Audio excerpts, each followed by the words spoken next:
Welcome back to the deep dive. It is Monday, February 2nd, 2026, and, well, you can feel We're it. not just talking about, grabbing a new pair of shorts. No, this is a complete shift in mindset. We're looking at an article today that treats summer style less like a trend report and more like a science. Right. It's called the 2026 Men's Summer Color and Style Playbook.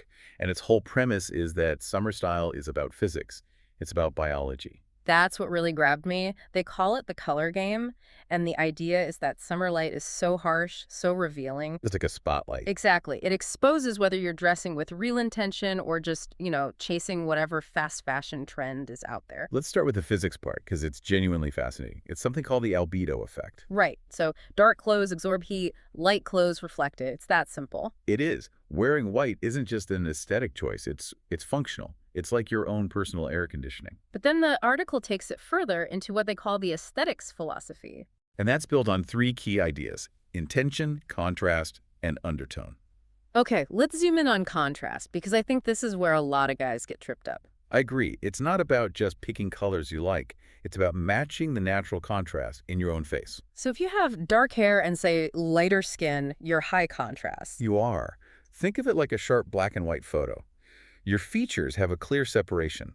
So if that guy wears a soft all-beige outfit, He'd look washed out, like a floating head. totally. He needs that same sharpness in his clothes. A crisp navy and a bright white.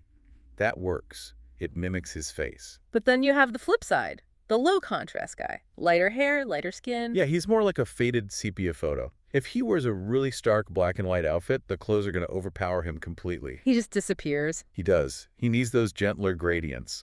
The article mentions colors like soft lilac or uh, jelly mint. I have to stop you there. Jelly mint. Can anyone actually pull that off without looking like they're headed to an Easter party? I know the name's very specific, but just picture it. It's a really soft, watery green. It doesn't fight with a lighter complexion. It supports it. Okay, I can see that. And then on top of all this, you have to layer in undertone. Cool versus warm. Right.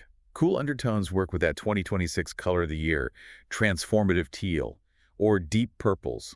Warm undertones are better with something like amber haze or muskmelon. This is where it gets really interesting for me, though. The geography. The idea that you shouldn't dress the same way in the northern hemisphere as you do in the southern hemisphere. Yes, because the light is fundamentally different. In the north, the sunlight is more diffused, it's softer, it has a cooler, bluer quality. And that's why those dusty blues and slate purples look so incredible in, say, the Mediterranean. They're in harmony with the light. Hmm. But if you go down to Australia or Brazil, the UV is much harsher. The shadows are tighter, darker. That dusty blue would just look flat, lifeless. It would.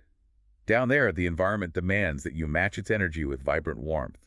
Think terracotta, bold olive. They even break it down between dry heat and humid heat. Dry heat is all about earth tones, bone neutrals. Very Dune, yeah. Whereas in humid heat, you want to visually cool things down with blues and high-albedo fabrics. Okay, let's make this tangible. The article lays out these archetypes. Let's start with the refined look. So for this, you'd picture a marina blue mitt polo, paired with some gray tailored shorts, maybe white loafers. It's clean, it's sharp. That's the guy who looks like he has his life completely together. Zero unread emails. Pretty much.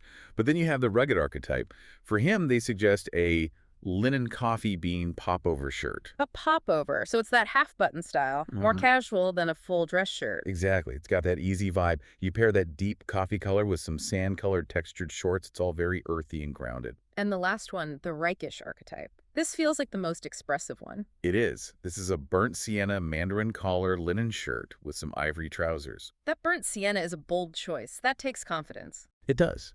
And that's where you see those little pops of 2026 accent colors like electric fuchsia or acacia yellow, but they're used very intentionally.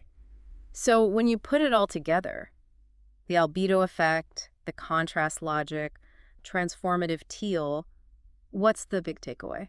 I think the main point is that trends come and go, but the principles are timeless. The goal isn't just to copy a look. It's to understand how light and heat and color actually interact with you specifically. Precisely.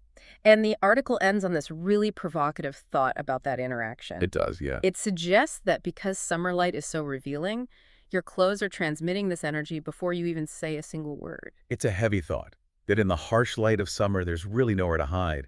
Your clothes are already speaking for you. So the question becomes, what is your wardrobe actually saying about your intentionality?